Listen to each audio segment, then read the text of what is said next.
Alright, October reading wrap up. Let's go ahead and get into it. Hi everyone, my name is Rose, also known as TA Summers. Welcome back to my channel. Today's video is going to be my reading wrap up for the month of October of 2024. And thankfully this is kind of a timely thing because by the time that this video goes up, it'll be November. So I have gotten everything out of the way in terms of my October reads. I have a total of, let's see how many books this is. I think this is a total of about 7 books that I've read during the month of October. Quite a range from adult romance to nonfiction to YA. I don't know if I've read anything that was considered middle grade this month. No, so no middle grade for this month. Definitely like more than a few YA titles, definitely adult romance, and definitely a couple of very, very strongly asserted non-fiction books that I will talk about in the spectrum of this video. So a total of 7 books. We're going to go ahead and dive in, and I'm going to give you my thoughts about all of these books, and some of them are probably going to be quite heavy in terms of content and like in terms of being able to do this discussion. So we're just going to go ahead and dive in. So without further ado, let's go ahead and begin. I really wanted to do a formal review of this book because I realized that I had never formally reviewed this respective classic, which has been frequently challenged across like in terms of being for YA contemporaries and delving into a very controversial topic for a lot of people, which is like, you know, teen first times, in terms of teens having sex and their first times in their relationships. And this is a classic novel from a classic author who I've read for many years, and it had been a while since I picked up this particular title, and I knew I wanted to pick it up because not only because of not having formally reviewed it for the channel or on my Goodreads or anything else, but also because it had been a while since I picked it up, and also because of another release where there have been comparisons drawn in terms of showcasing the narrative of teen first times from the perspective of teenagers and their different experiences. So the novel that I'm talking about in terms of the classic YA teen coming of age story about a girl, a high school senior having her first time, is Forever by Judy Blume. And I knew that I've had this book in my collection for the longest time. This is the cover version that I have. I also read it on audio.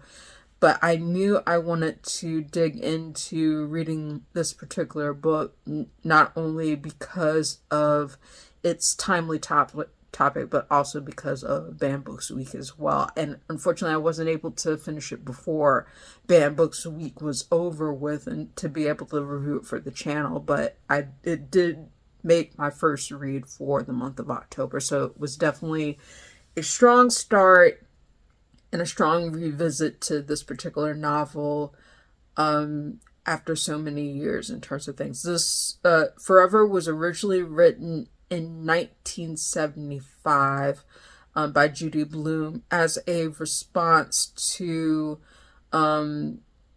many different calls, and I think it was like for Judy Blume specifically, she talks about it in the afterword for the novel that she was asked to write a novel where, like, you know, teenagers have sex and the world didn't end, in terms of things like or it not being a condemnation of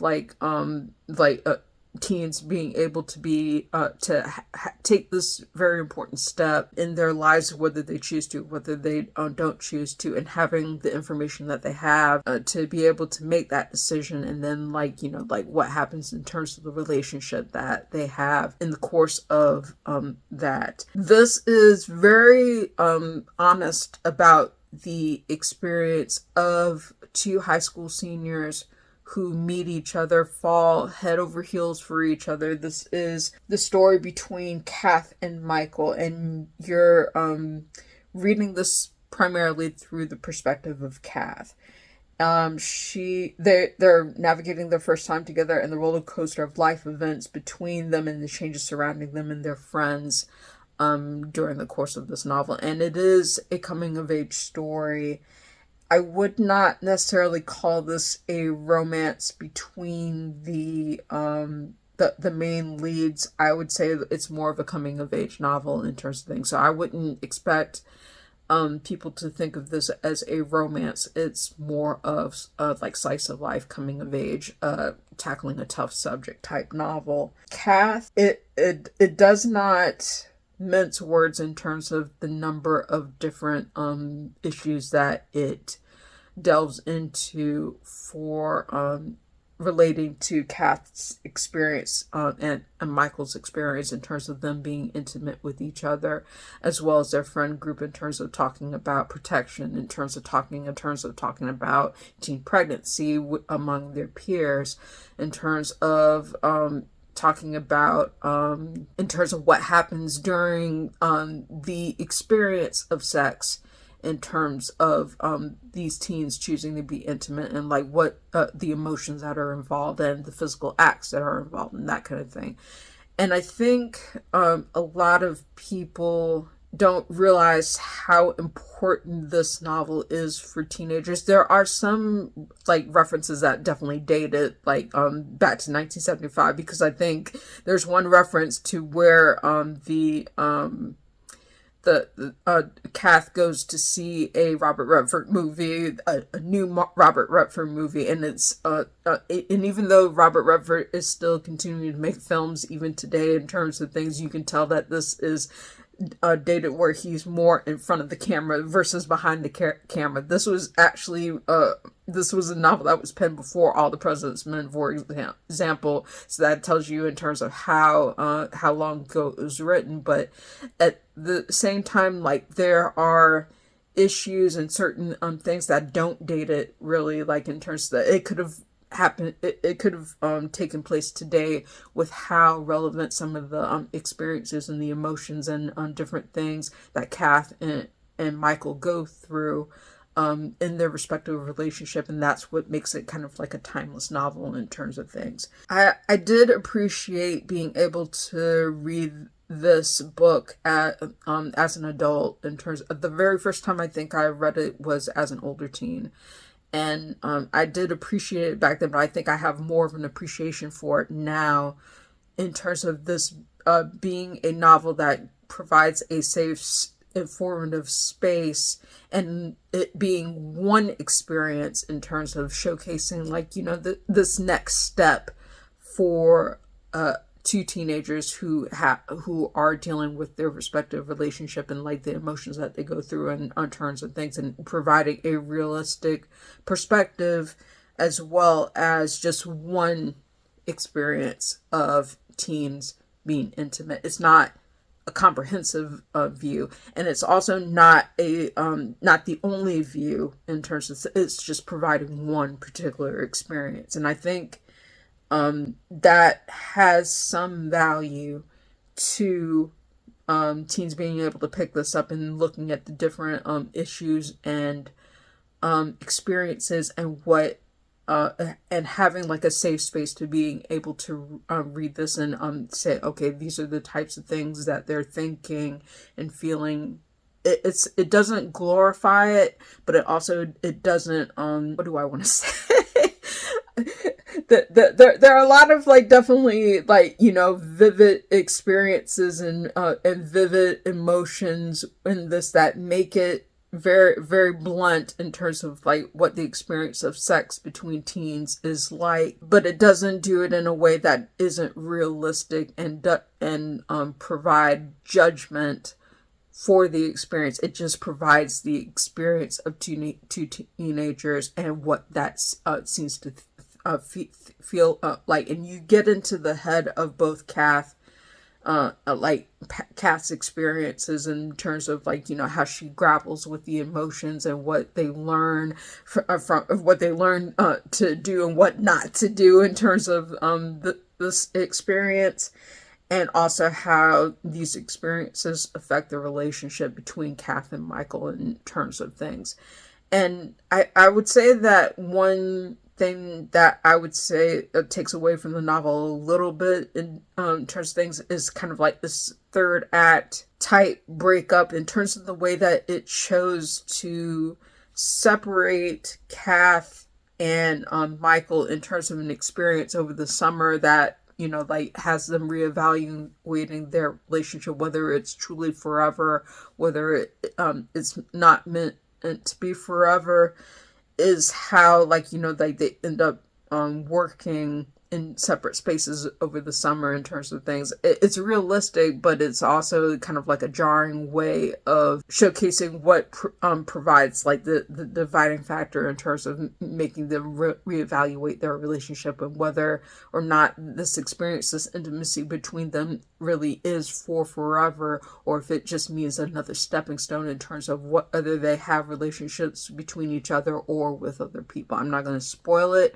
for anyone who wants to pick up in this book, but it does provide a realistic perspective of a number of different issues involving teen sexuality and the experience of being intimate in terms of things. And I think that's worth being able to pick up and read and being able to look at it. It does not shy away in terms of being able to like talk about you know, like the thoughts and feelings and the physical aspects of these teens being intimate with each other. But I think it's a valuable read in terms of being able to give what a realistic perspective of what that looks like with respect to two teenagers who have this experience. So for Judy Blume's Forever, and Judy Blume does a phenomenal job of being able to get into to a teenager's head and being able to provide an authentic teenage voice to any like to all of her narratives in terms of involving teens and being able to get inside their heads as well as their experiences. So I definitely appreciate being able to revisit that and revisit Judy Blume's prose in this. I would give Forever, since I read it via audio, 4 out of 5 stars. Overall, the audiobook, like I would probably give the narrative itself 3.5 out of 5 stars, but bump it up for the audio because the audio was very well read. I'm glad that I had the opportunity to be able to re-experience it as well as me being able to revisit it and be able to give my thoughts about it. So that is Forever by Judy Blume, 4 out of 5 stars. Now, this next book is a newer release, and one of the reasons why I decided to revisit Judy Blume's Forever in terms of things, because Judy Blume actually blurbed for this new release that came out in the month of October, towards the early part of the month, and I was very, very happy to get an advance reader copy of this book from one of my favorite YA authors, Jason Reynolds.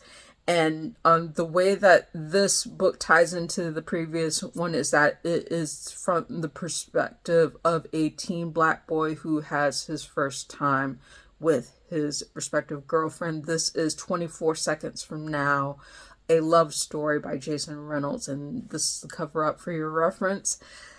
I really enjoyed this respective story of the relationship between Neon and Arya, and the way that this particular story unfolds is a very interesting way of telling it because it's told in reverse order. So you first start off with Neon being in locked in a bathroom in front of the picture of an ugly dog named Denzel Jeremy Washington, and Neon's nervous about being able to do the big thing, to take the next step with Arya after being with Arya for 2 years, meeting in their sophomore year, and then being high school seniors about to graduate and taking the next big step in their relationship. Basically, like, it structures itself from being 24 seconds from now, 24 hours from now, 24 hours before, 24 days before, 24 weeks before, 24 months before, and then progressively going to the very end where it has them at the end taking the step. But it works in backwards order to be able to showcase to you the respective relationship between Arya and Neon, and Neon's experiences with Arya in terms of their relationship together, their relationship with their friend group, their families, and things like that, and providing that perspective of a black teen boy who is like his inner world and his thoughts and feelings in terms of things that he has to learn and deal with in the lead up to be taking the next step with Arya. And he gets advice from his friends. He gets advice from his older sister, who he's very close with his mother and father, as well as other people who are around him.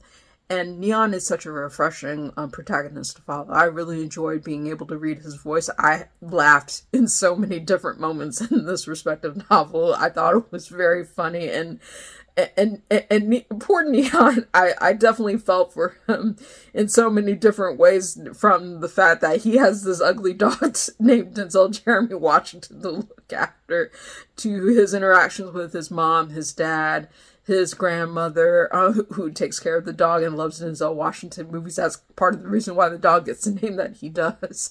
And also his very sweet and wonderful interactions with Arya as well. You can tell, how strong their relationship is between each other.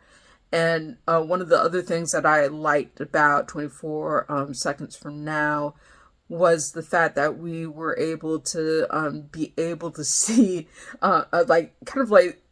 elements of black rom-com things, like even the fact that Neon goes with his mom to the restaurant, and she takes one of her bras that she finds in his room and puts it on the table in front of Neon, and asks, okay, why was this in your room? And Neon awkwardly has to say, I was trying to figure out how to unhook a bra because I wanted to be prepared for when I have this experience with Arya. And then that leads to a very frank discussion between him and his mom about what to be prepared for, and that kind of thing. So there, and I felt bad for it, but I also was laughing at the way that it's portrayed, because it's so realistic, and you can feel for Neon in terms of how that conversation plays out for things.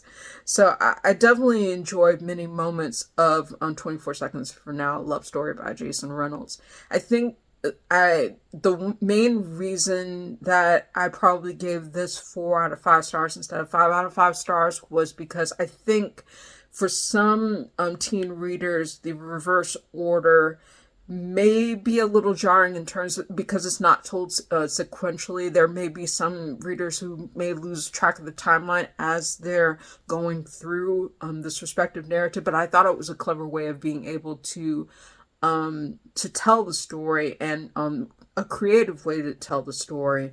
And even in certain sections, you do get a strong assertion in terms of being able to see the interactions between the characters, and being able to see certain pivotal moments between the characters. It may just be that because of the way that it's sequenced, that since the timeline gets a little bit lost, if you're putting the book down and picking back up. But it's such a short read that I don't think it really detracts from the narrative, but it may be an issue for some readers. So that's just something that to keep in mind if you're picking up 24 Seconds From Now. It is told in reverse order, and leading, even though it starts from the present day, goes through the back history, and then ends up at the present day in terms of Neon and Arya getting together.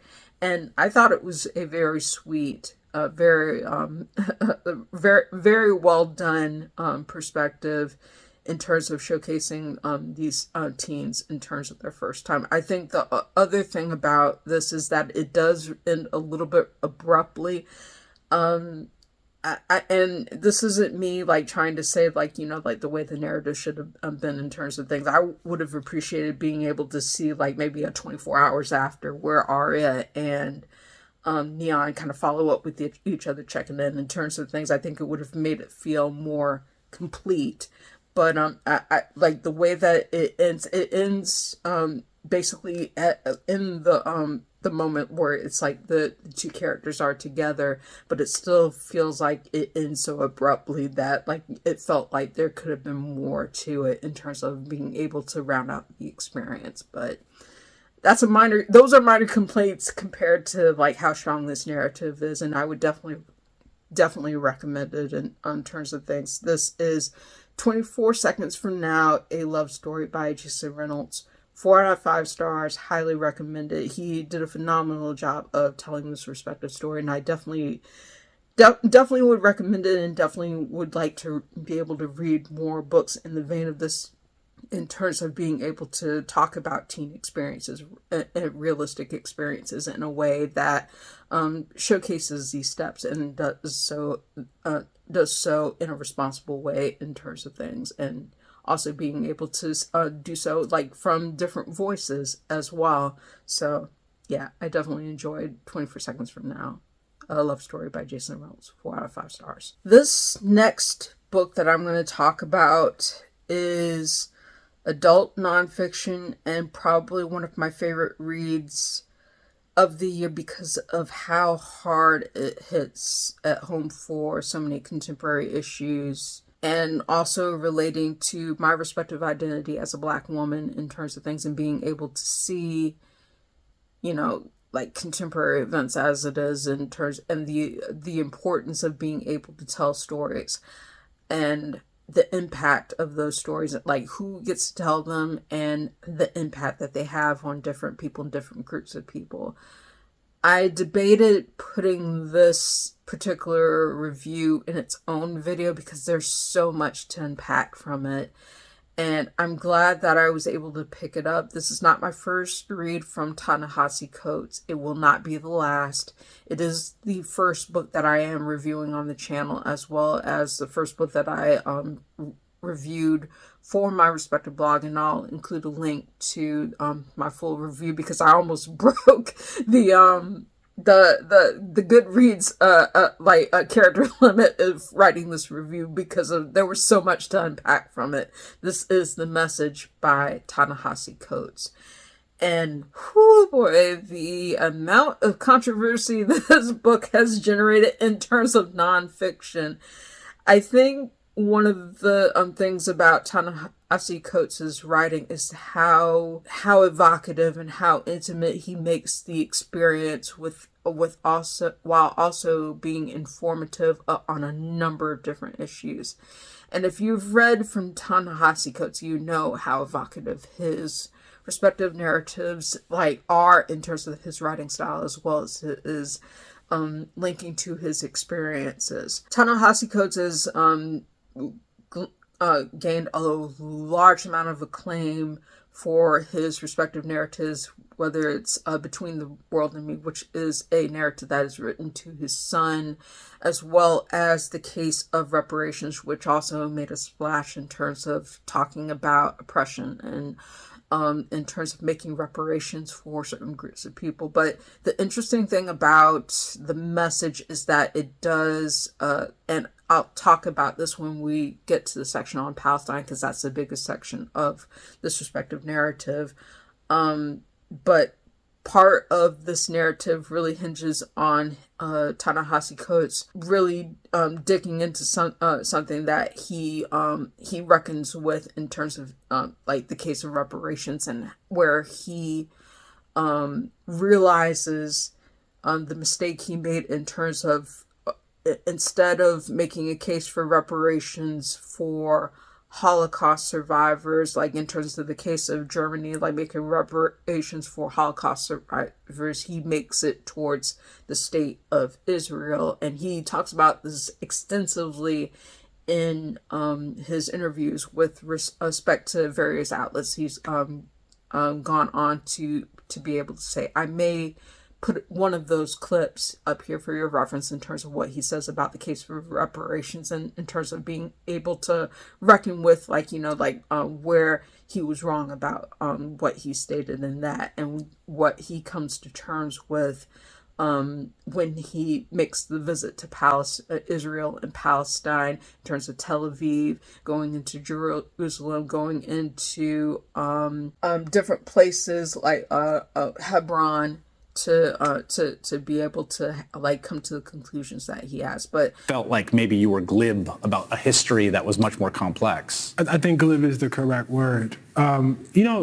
When you're writing something radical, as it was at the time, in 2014 for the case of reparations, you're really always trying to ground it in some sort of real thing so that people can perceive it. And in the case for reparations, it was reparations, and I want to be very clear about this, from the state of Germany to the state of, actually West Germany to the state of Israel, not necessarily directly to Holocaust victims. Right.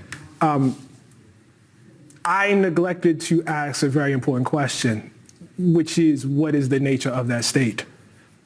Because for me, the case for reparations was not simply about compensation for something that has been done, but about making the world safe from a particular kind of oppression at large.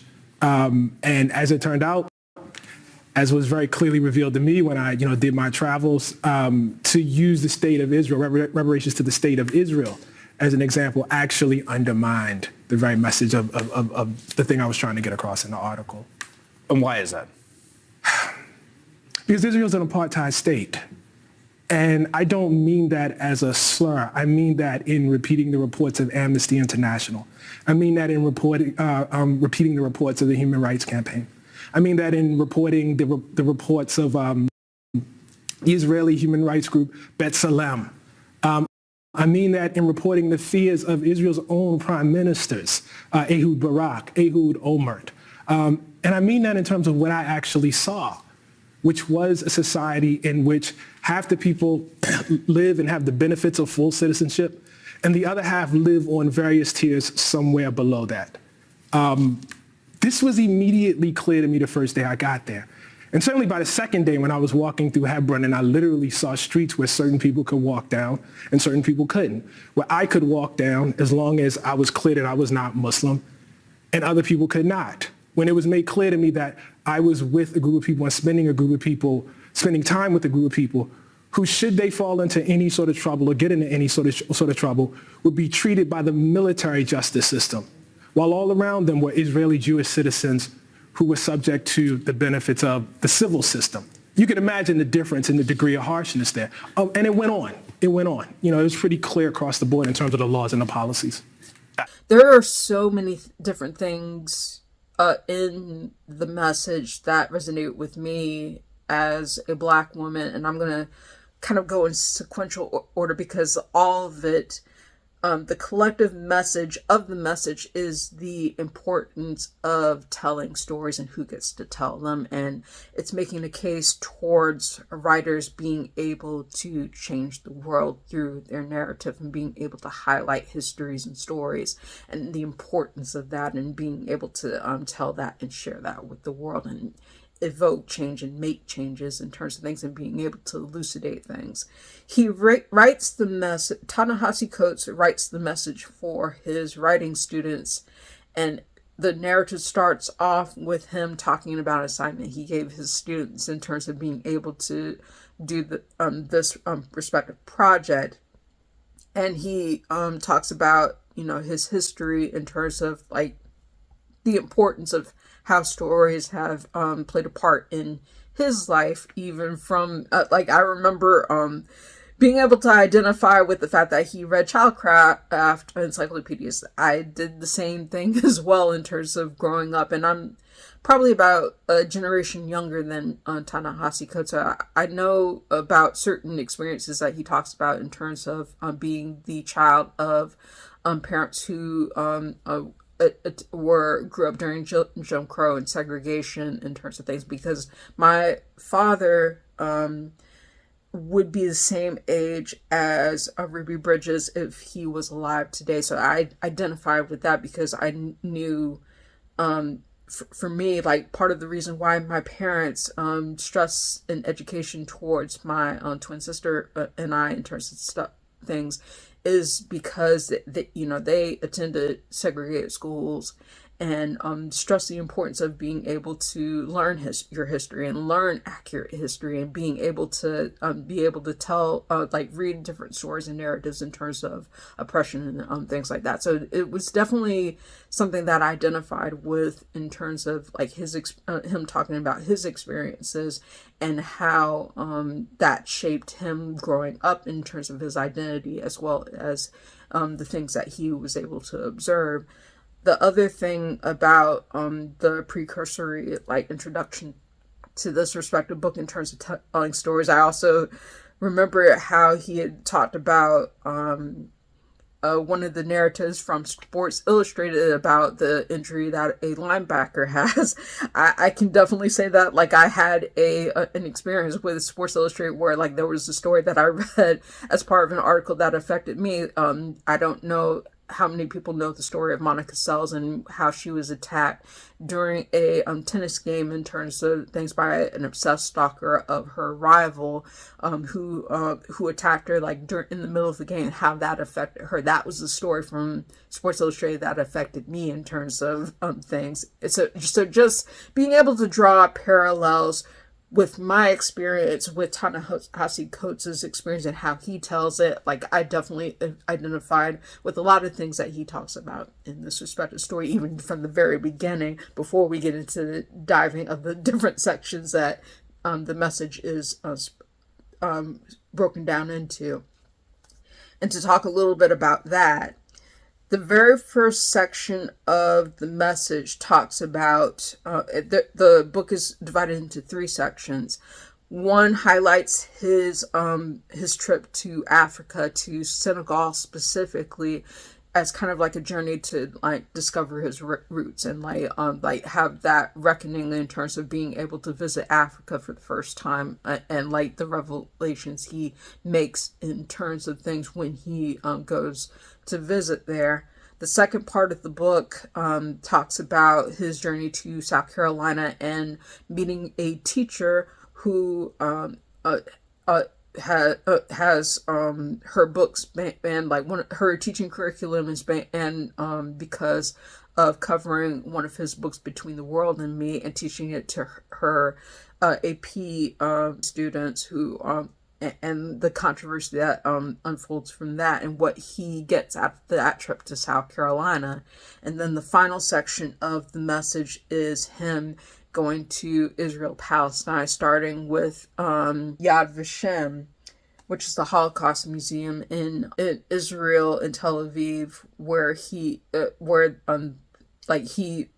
experiences the heaviness of reading the list of names and taking in the environment there. And then over the course of 10 days, he goes different places between the occupied territory of Palestine and what he observes there, and how that has an impact on his perspective in terms of things. So the journey of this respective book takes place in 3 different sections, and ultimately ties together in terms of the importance of narrative and being able to see who tells, being able to tell stories, and and elevating those who don't have the opportunity to be able to tell those stories.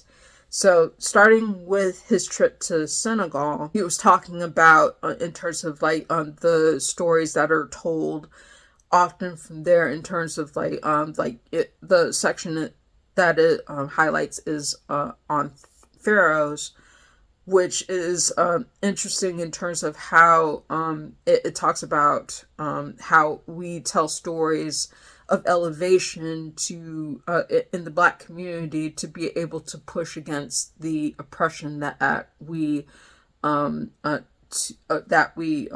have experienced as Black Americans.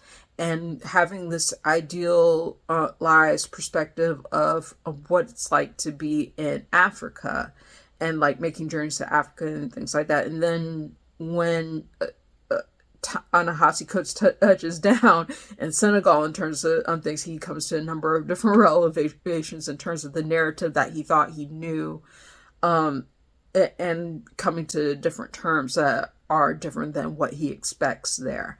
And you see that he unpacks that narrative in terms of things during his trip to Senegal and what he learns there. And then also being able to appreciate the beauty of the people there and the culture there and things like that. But then also seeing the harms that colonialization has done to Senegal as well, and the kind of idealization that goes on like there in terms of how they perceive Black Americans in terms of things, which is a very interesting contrast and delineation in terms of things, in terms of perceptions and the harm that colonialism has done in terms of our society. So I thought that was very interesting and very valuable, and it was very validating to be able to read in terms of things. I appreciated the way that he talked about that.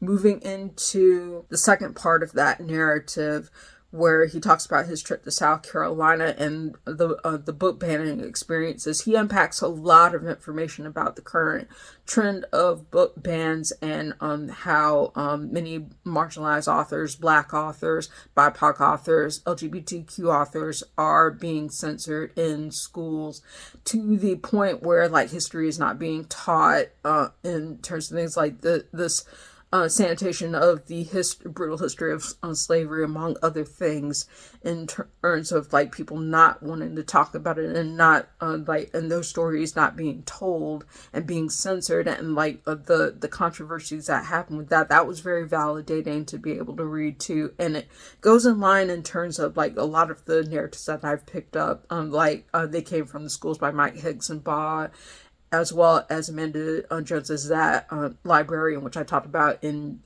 my previous month's wrap-up, which I really enjoyed.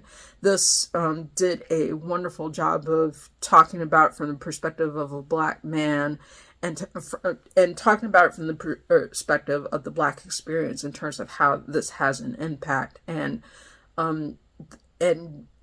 weaving into the narrative in terms of who gets to tell these stories, and how, and the impact that these stories not being able to be told, how that has an impact in terms of things, and like in how it has an impact in terms of education and what people learn in terms of Black history and the history of this nation, and how there are efforts to censor that history and sanitize it in a way that is not accurate. And I appreciated Ta-Nehisi Coates' narration of this in terms of an elucidation of this in terms of the issue that is currently happening in terms of our schools and our portrayal of history, and how concerning that is. So I appreciated that section of the book as well. And then we get to the biggest part of the message in terms of Israel, his 10-day visit to Israel and Palestine. And I know that this generated the biggest controversy of the book in terms of things, but all of this whole narrative in terms of the parallels that he draws to the current state of occupied Palestine, to Jim Crow, to segregation, to apartheid. Like, I did not have a dry eye reading this particular section of the book. I said even in my review, yeah, this section made me cry, because it was such a vivid, I wouldn't say it was a new revelation for me, because I've read from multiple Palestinian writers in terms of their experience of the occupation in terms of things, and being even from Susan Abdullah, even from the Adania Shibley's Minor Detail, which I read last year, which had a big impact on me as well, and I definitely want to read more into those authors. And then also Rashid Khalidi, the 100-Years War on Palestine, which I read earlier this year, that had an impact on me. I read that as well.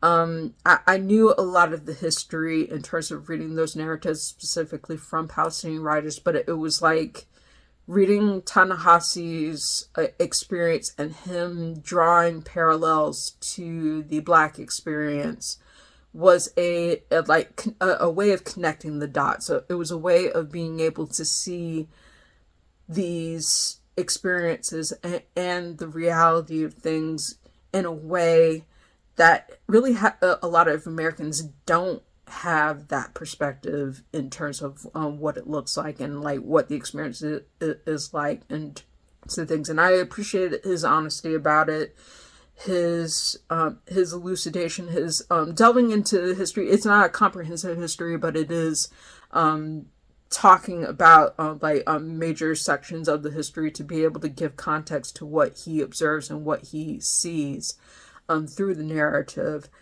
That I appreciated being able to see, like, from his perspective and see the parallels that he draws with it. It was illuminating. It was heartbreaking, to be honest with you. And I just felt so much for how he talks about the importance of being able for people being able to tell their stories and give perspectives in terms of things. And then his case is saying that a lot of Palestinian writers, authors, Palestinians aren't a part of the narrative. We like he says in one of the interviews that we have no shortage of the Israeli perspective of things in terms of like the events that are happening in the Middle East between the state of Israel and the occupied territories of Palestine, but that Palestinian writers, people whose lived experiences are there in terms of the Palestinians are not frequently put to the forefront as much as they should be. And I think that is important to be able to draw. My heartbreak is like my heart goes out to so many Palestinians in terms of like their experiences in terms of this. And then I've said it on the channel before, I said it again, free Palestine, ceasefire now, no hesitation whatsoever in terms of things to be able to get to a path of peace in terms of things. It just hurts my heart, like being able to see that section and being able to see the parallels of oppression that Ta-Nehisi Coates draws within this perspective, where it definitely made me cry. It definitely made me cry. And I definitely feel for it as a Black American woman who had relatives who were directly impacted by the measure of segregation and living under Jim Crow as well, and being able to see that parallel in terms of like the parallels that he makes in terms of how the Palestinian people are living in the current day now. So all this to say, the message draws its respective arguments in such an illuminating way, in such a heartbreaking way, in such a validating way, that there's no doubt in my mind that I gave this 5 out of 5 stars. It really had an impact on me, and I really appreciate being able to see the read. 5 out of 5 stars. I'm just like, whew. It was a heavy read. It was a heavy read. And I had to take a step back and like just kind of like sit with the narrative in terms of everything that he goes through, because a lot of it really does tie into like a lot of the experiences that I have as a Black woman in America in terms of things like across, whether it's the parallels in terms of like his trip to Africa, which I have yet to travel to Africa myself in terms of things, and I want to eventually. And I know that there are going to be confrontations that he made in his respective journey there. I also related to his illumination of the book banning crisis that is happening in America, as well as the events in terms of what's happening in Gaza, the West Bank, and the occupied territories of Palestine. So the message by Ta-Nehisi Coates, 5 out of 5 stars. I think that's where I'll leave it. Lot to unpack. I would just say, read the book for yourselves. Definitely be emotionally prepared for a heavy read in terms of things, because he does do a wonderful job of providing empathy towards a number of different groups that he talks about in the respective narrative in terms of things, and just be prepared for that. But The Message by Ta-Nehisi Coates, 5 out of 5 stars. One of my favorite reads of this year, even with its heavy subject matters. I had to take a brief break between the last review and this one because, oh boy, that was a lot to unpack in terms of how many heavy subjects were in The Message, in terms of being able to unpack all of the different issues and different experiences Ta-Nehisi Coates had from that review. But I really valued the experience of reading The Message. I also really valued the experience of reading this next book, which I'm not going to talk about in too much detail because it kind of like explains itself in terms of things. But I did appreciate the experience of also reading this particular nonfiction book because of talking about some heavy issues in terms of American politics that are happening, in terms of like the link between religious pushes and how that influences the politic of current events in America. And this comes from an author, or a Jewish author by the name of Talia Lavin, who is illuminating a lot of issues in terms of chronicling the history of the moral panic that happened in the 1970s and 1980s up through today, and how that influences the politic in terms of the current pushes that we're seeing between book bans, between policies that are the push to influence certain educational aspects, and also especially the shaping of certain ideologies that are getting pushed into the mainstream in America in terms of things. And so I'm talking about Talia Lavin's Wild Faith, How the Christian Right is Taking Over America. And this is the cover for the book for your reference. This particular book was illuminating to look at from the perspective of a Jewish author who is unpacking a number of different things in this respective book in terms of how current pushes from evangelical Christian, very traditional, the conservative groups are making the push to influence certain political lines in terms of what issues are having an impact in today's environment. And this was a timely read for me in terms of being able to see certain current and contemporary issues that are going on in terms of the state of America right now. And so it was timely that I read this right after Ta-Nehisi Coates' The Message, and this was not an easy read. Wild Faith was not an easy read for a multitude of reasons in terms of things. To speak quite frankly of it, if religious trauma is a major thing for you, whether it's specifically religious trauma with respect to physical, mental, emotional, as well as sexual abuse, is like a major trigger talk with you. It may help to read summaries of this one rather than reading it yourself, or being able to just take breaks in between reading it. I had to take breaks. I definitely had to take breaks with it because it was a hard read. And there are definitely specific things about it that make it a hard read, especially when it comes to some of the personal stories that are highlighted in it. But to talk about Wild Faith as an overarching narrative, it talks about the history of moral panic, from the moral panic in America in terms of how it was shaped politically, socially, how it impacted certain individual people in terms of the influences and pushes towards policies and things that succeeded as well as failed in terms of the contemporary culture, starting from different aspects of the 1970s and 80s and going through into today.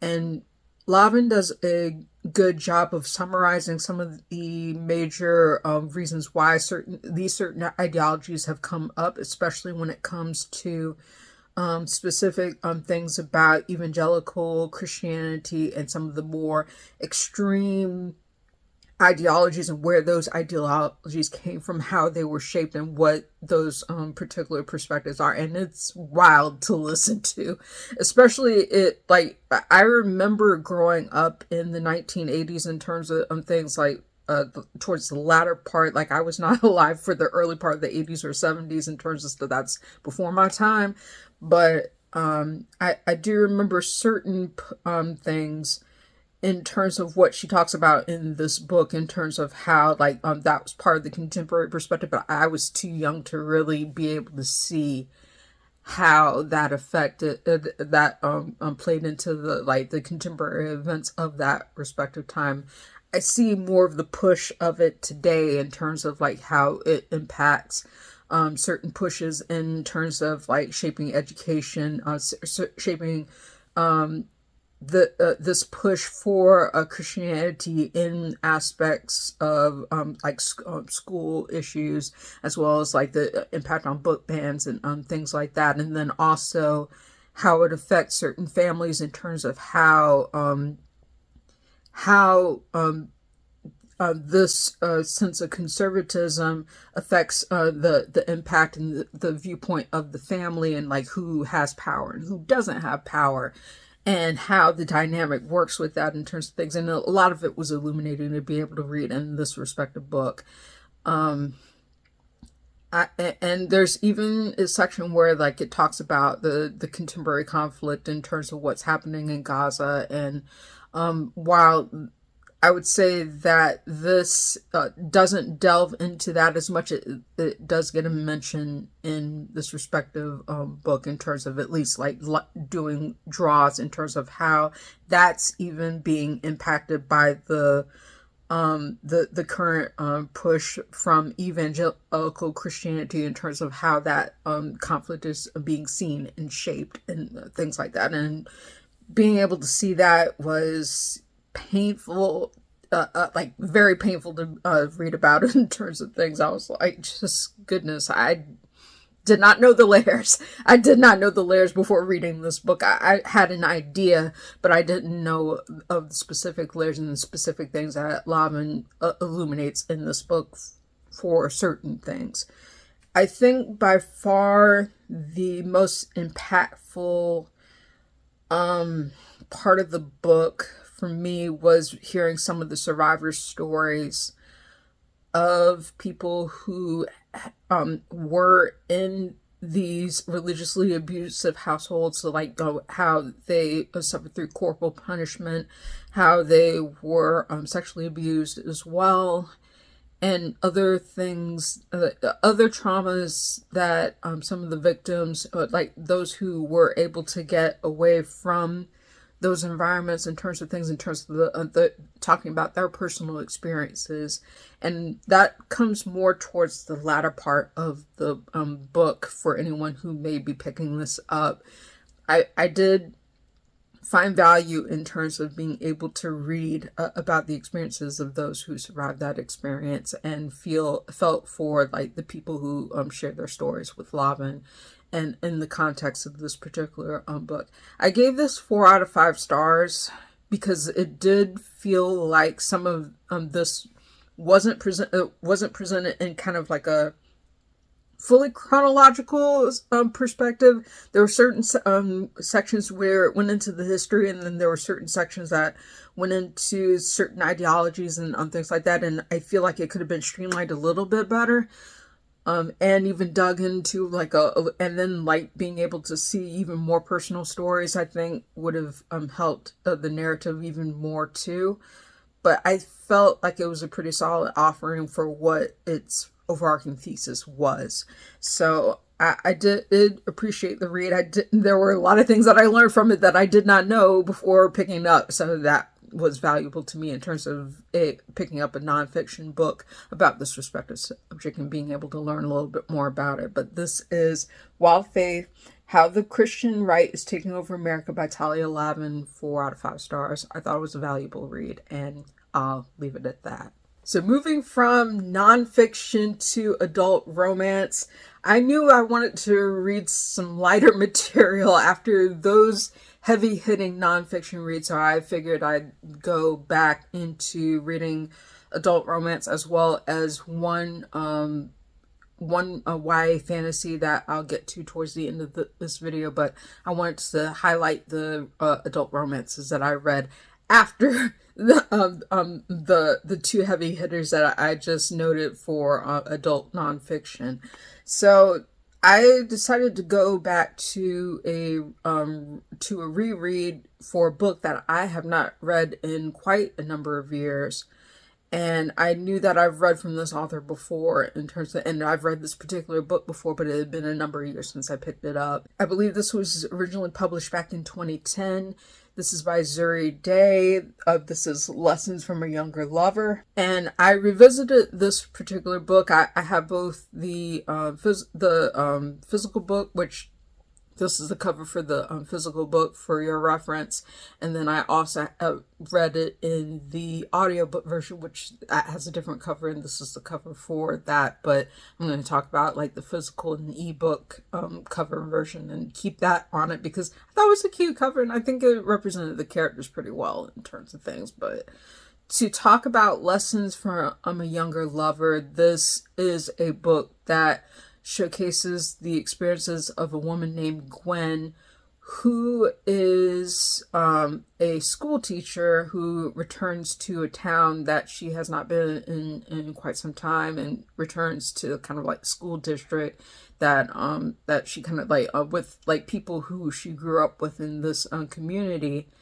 And she gets a job there, and she doesn't realize that her current boss, or her potential boss, that of the particular school that she's working at, was a former classmate, peer of hers. She gets like some pretty messed up things, like in terms of him trying to rekindle a relationship with her in like basically inappropriate ways in terms of things, workplace romance, romancing in terms of stuff, but totally inappropriate kind of thing. And Gwen has to deal with that to some extent, but it's meeting the younger brother of that her supervisor that like kind of ignites her passions in terms of things. His name is Ransom. He's Black, and he's also Native. And it talks about like his biracial identity, as well as the fact that he has a kid as well from a previous relationship. But essentially, this is the story between both Gwen and Ransom as they connect. She is I believe she's like either 40 or 41 years old, and he's 20 something. So there's definitely an age gap between them. And they navigate that age gap between each other in terms of the relationship that they have, and like the certain issues that they have like with each other. This particular book, I'm going to tell you the reason why I only gave it 3 stars. And I think I gave it 3 stars the first time that I read it. I remember I liked it better back then probably. But seeing so many different things about this book, a lot of it does not age well, between the inappropriate relationship, the inappropriate like advances that that Gwen's supervisor makes on her, certain stereotypes towards the Native community, as well as other stereotypes that I saw within the book. Like, it does not age very well in terms of the way that it chooses to deal with certain portrayals. And then the fact that it feels like they threw every conflict in the kitchen sink with it in this respective book. It drew out the narrative far longer than what it should have been in terms of things. If this had ended like in terms of Gwen and Ransom kind of coming to terms in terms of them, like navigating their issues in terms of like the age gap between them and their relationship, and Ransom's kid and like being able to like deal with certain issues, I think it would have fared better. But the fact that like even towards the latter third of the book where like it just threw even more conflict, and even to the point where it felt like it like the third act has such a gross violation of Gwen's and I don't want to spoil it for anyone who does want to pick this up. It has such a gross violation towards Gwen that I was like, okay, at this point in the book, I think that's too much. I think that's too much in terms of the conflict and stuff like that. And it should have, it didn't need to go in that respective direction in terms of things. It was like, it through every romance, extreme romance trope conflict that you could think of leading up towards the end of the book, and I just was like, okay, this is too much. This is too much in just one narrative in terms of things, and it's not necessarily dealt with that well for me to justify like giving it any higher than the 3-star read. I thought the audiobook was fine, and it was read well by the narrator. And I liked moments between both Ransom and Gwen in terms of like their chemistry with each other and in terms of things and how they build a rapport, and then also being able to see Ransom's relationship and Gwen's relationship with Ransom's daughter. I thought that was part of the highlights of the respective book, but I thought it was just still... It was a lot happening in this book, and I almost want to say it was too much happening in this book for it to be believable for me, like in terms of things. So I only gave this 3 out of 5 stars. That's Lessons from a Younger Lover by Zuri Day. I would definitely say that there are other books by Zuri Day that are much stronger than this. And like I'm no stranger to reading Zuri Day's books, so I will definitely be reading more of her work on the channel. But just to say, for this one, 3 out of 5 stars. It could have been a better experience. I wish that it was a better experience. I think the cover is cute, but I wish that it had lived up to that expectation in terms of things. I really wanted to enjoy it more than I did, but unfortunately it wasn't to be. So 3 out of 5 stars. I wish it could have been a little bit better. Continuing on with some very explicit adult romances that are adult Black romances in terms of things. I decided to go ahead and read the rest of the novella series by Alexandria House. I started reading Alexandria House's Them Boys series with the first book set, which I'll put the video up for your reference in the cards above and in the description down below if you're interested in seeing that particular review of that book for the channel, because that's the first book in this respective series. But I went ahead and read the second and the third book of this respective series to go ahead and close it on out.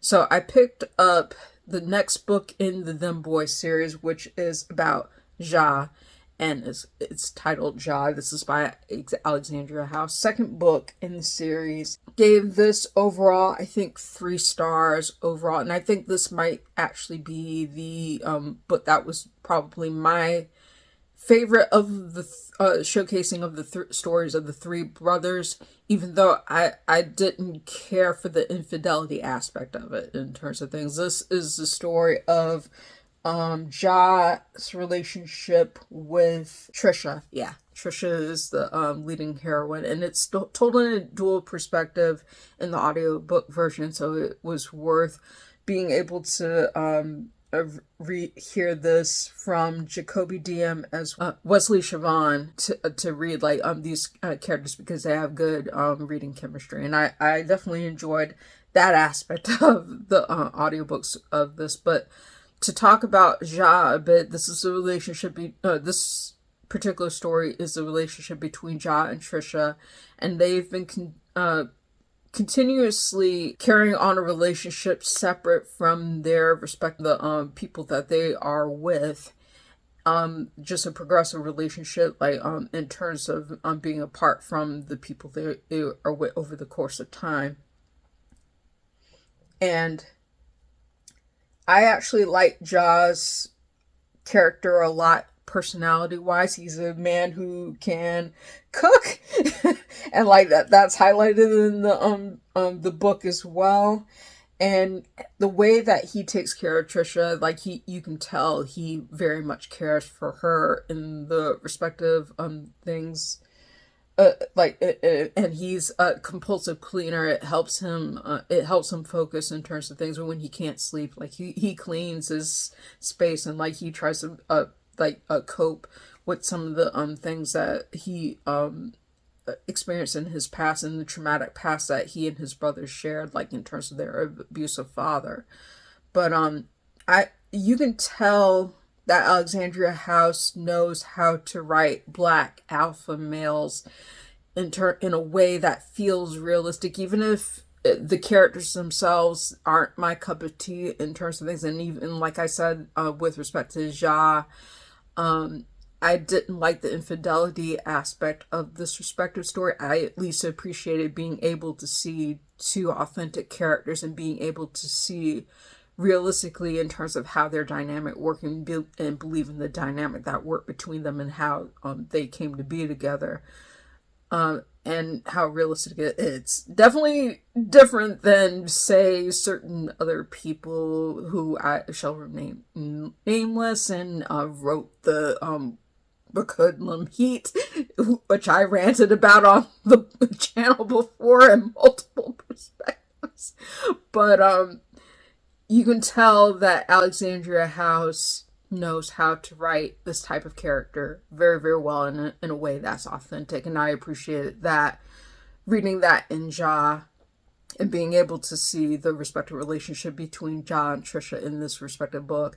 The main conflict gets addressed towards the latter part of the book in terms of who Trisha's current attachment, current relationship is with, and like the way that Ja has to confront like the fact that he knows the person that Trisha is with, and like how she has to get out of that respective situation. I understood in terms of like, you know, how she had to leave that, and the dynamic of how toxic that relationship was in terms of things. So that it made sense. I still just didn't like that infidelity aspect of it though, but I could see why certain things worked out the way that it did with respect to Ja's story. So I liked this respective novella. It wasn't my cup of tea, like in terms of the infidelity part of it, but I at least was able to see the story for what it was, and enjoy certain aspects of it in terms of the unfolding of the events, and also enjoy the audiobook narration for so for Ja, the second book in the Them Boys series by Alexandria House, I give this 3 out of 5 stars. Now let's talk about the third book in the Them Boys series, which is the last novella offering in this respective series by Alexandria House. This is Shoe, and this is a cover up for your reference. Shoe rounds out the trilogy of novellas with respect to the brothers that are in the series. And Shoe, while he might be the most quiet of the brothers, has a much more complicated history than the other two. And this is the story between him as well as the nurse he falls for, whose name is Denver. And I appreciated parts of this respective story, like in terms of showcasing Shu's personality as well as his chemistry with Denver. Denver is the nurse that takes care of their father in the nursing home. And if you're following this respective series, you know that between Set, Ja, and Shu, they have been abused by their father and neglected by their mother, and have a very traumatic history with respect to that. It's basically like a running theme and running commonality between all the stories in the Them Boys series, and how that's affected them in terms of like the way that they view their relationships and things like that. And they're all different types of alpha male, like to talk about their respective personalities, but Shu is the more quiet of them, and he's also the more temperamental without going into too many spoilers about it, like in terms of things, because that's a pretty heavy revelation that is made with respect to this respective novella.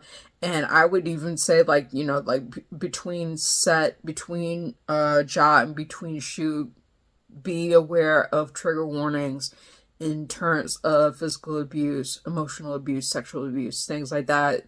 Like, don't go into this series without taking heed of the trigger warnings with respect to what reviewers have talked about with respect to this series. I read all 3 of these books on audio. They did not come with specific trigger warnings at the beginning of each of the audiobooks in terms of things, so that's something to note if you're doing the audio experience. I don't know about the physical book. There may be warnings there, but for the audiobooks, they did not have trigger warnings on them. With respect to Shu, it carries on in some of the same line in terms of highlighting the traumatic past of the brothers, talking a little bit more about Shu's specific experience. He didn't get the abuse as bad as his brothers, but he does talk about, like, you know, how that impacted him and how certain events led to his temperamental things and certain transgressions that he has made in terms of as a result of that respective abuse and not being held accountable for it. And then when you learn about Denver's story in terms of her history of abuse and like things about her life that she leaves behind, like with being with Shu, and in terms of like her complicated relationship with her mom as well as her stepfather, and why she doesn't have anything to do with them in terms of things and how that impacts you understand in terms of what he tries to do and what he ends up doing with respect to this particular novella. I don't know if I really cared for how this was told, not just because of the weird timeline, because the structure of each of the different novellas is that, like, you see the present day and then you see like flashbacks throughout each of the novellas. And I would say that between Set and Ja, they did a better job with the flashbacks in terms of showcasing them within the respective stories, which it did not do a great job with the flashback. Like, I don't even know why it chose to do a flashback in terms of like a time jump that went from forward and then backward and then forward again in terms of things, because it felt like it was jarring and like it felt like it was trying to emulate the story structure of the previous 2 novellas, but it didn't work for this one because it just like it cut the suspense a bit in terms of like the story sequencing and how it chose to do that particular reveal. So I did not like the time jumping in this respective part of the novella series for Shu, because I don't think it served it well for being able to reveal that particular narrative of that particular piece of the story. Liked parts of Shu's relationship with Denver, but the overarching story in terms of things kind of like threw me out in terms of what it chose to reveal and how, and essentially like what it gets away with. But it does provide a conclusive ending to the novella series in terms of wrapping up events and like highlighting like in terms of the relationships of the brothers with their respective spouses and wrapping it all up into one thing. So for this, I think I gave Shu 2.5 out of 5 stars. I like the audiobook reading as usual. Jacoby Diem and Wesley Siobhan do a phenomenal job of narrating these respective novellas. But the overarching story for this one was weaker than the first 2, I feel like.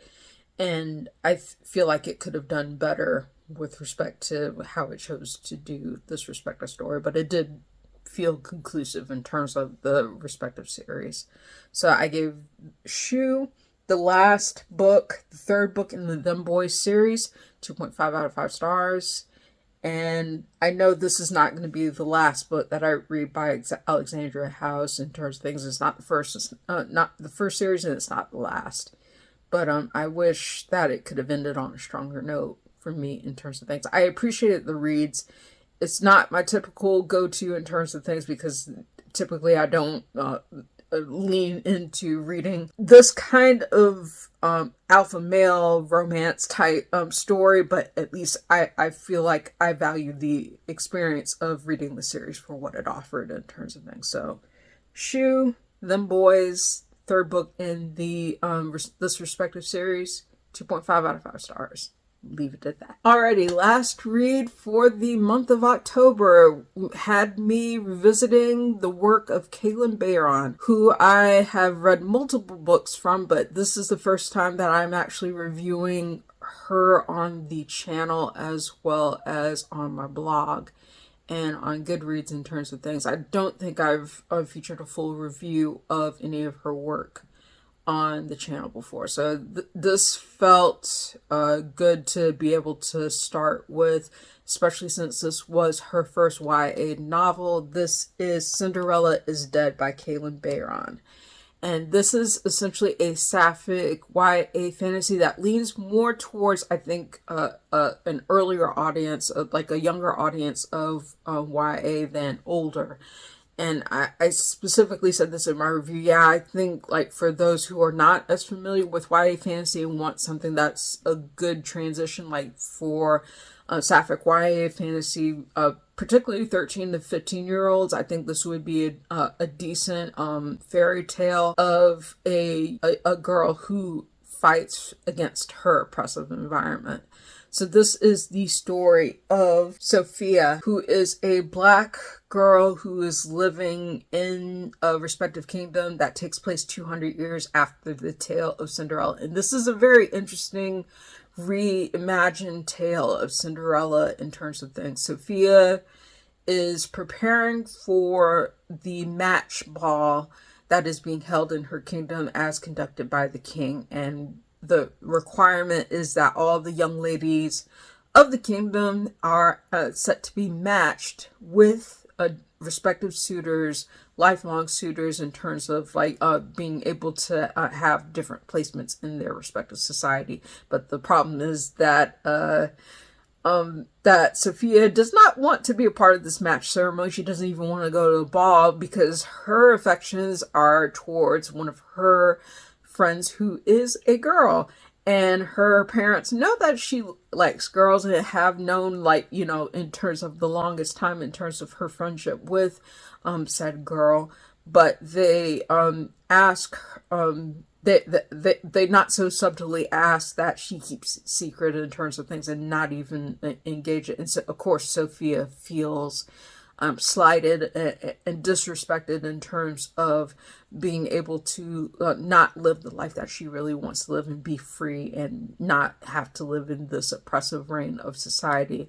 And you get a sense of Sophia trying to convince the girl who is the love of her life at the time to escape with her, but the said girl is not ready to do anything in terms of being able to make the bold choice of being able to escape the kingdom. So Sophia has to kind of to go along with events. She ends up going to the ball. She tries to make an arrangement with another guy who secretly likes a boy as well in terms of things, but things go wrong at the ball, which causes Sophia to try to escape that situation and ends up at the tomb of Cinderella and meeting another girl who is the descendant of the so-called evil stepsisters of Cinderella. Her name is Constance. So Constance is the girl who is the descendant of one of the evil stepsisters, and she ends up meeting Sophia in the graveyard, and they both end up meeting the very, very morally ambiguous, a fairy godmother who knew Cinderella in terms of things and making a number of determinations of realizing that the fairy tale that they were told about Cinderella isn't exactly accurate and has a lot more darker intentions, and that the king has a lot of darker intentions and ways that he's been able to keep this system of oppression across like the young women, the young ladies of the kingdom. So they're so Sophia and Constance have to team up alongside the efforts of collaborating with this fairy godmother to bring down the king and make a number of twists to uncover a number of twists and turns in terms of the relationships of that within this oppressive fantasy realm in order to be able to earn their freedoms. So it's an interesting fantasy novel. I really enjoyed how strong Sophia is asserted in terms of her whims and her desires and her choices to be able to fight against this oppressive society and fight for what she wants and how she feels in this respective world. I do think that there are certain aspects of it that could have been even further fleshed out, even with respect to some of the secondary characters. And there were people who did complain that the relationship between Constance and Sophia was a bit quickly drawn, as well as the conflicts between them were more threadbare than they could have been, which I do understand, like the criticisms of that in terms of things, and think they could have been fleshed out a little bit more. But I still actually really enjoyed this respective novel, and I really liked this particular cover which is the cover that I own, like physically, like in the respective copy of Cinderella is Dead, because I think it definitely evokes the kind of personality that Sophia is in terms of things and being able to face down her oppression in terms of things. I don't think the other cover, the US cover, really captures that same thing. Like, there's a difference between Sophia's character, looking directly at you saying like, yeah, I'm fighting against this kingdom, rather than looking over her shoulder where it feels like it's like a inside joke or something like that. Like, I think tonally, and also with respect to like the character art, this particular cover captured it a lot better. But I did enjoy the novel. I can tell it's a first novel, like in terms of things, and I think Bayron's writing has definitely improved in terms of from this particular offering, especially with this Poison Heart, which I do plan on reviewing, and I actually gave that, I think, 4.5 out of 5 stars, if I remember correctly. But for Cinderella is Dead, this was a pretty solid offering for what it offered, and this was a pretty solid book for what it offered for YA fantasy, especially like leading from like the younger side of, or reluctant reader side of YA into like in its own self-contained story. So I think it did a good job. I'm kind of surprised that it has a lower average rating than I was expecting on Goodreads for it, but I gave this book overall a 4 out of 5 star rating. And I liked I think I'd give the overall story and experience 3.5 out of 5 stars, and I would round up to 4 because of the audiobook narration by Bonnie Turpin. And I did read it in audiobook this time around versus the first time that I read it, which was in the physical form of the book. But overall, Cinderella is Dead by Kalynn Bayron was worth the experience, and I gave it 4 out of 5 stars. So that ended up being a pretty solid read to round out my October reading. So that is it. That is all 7 books that I read through the month of October. Thank you for the wild ride of different types of books and emotions that have been featured in this respective video. It was definitely a range, and I'm definitely looking forward to seeing what I pick up in the month of November and being able to give my thoughts about it on the channel. So Thank you for watching. If you like this video, please give it a thumbs up, hit the subscribe button, and hit the notification bell to be informed when I post new videos. Thank you again for watching. I hope you have a wonderful day, and I'll see you next video.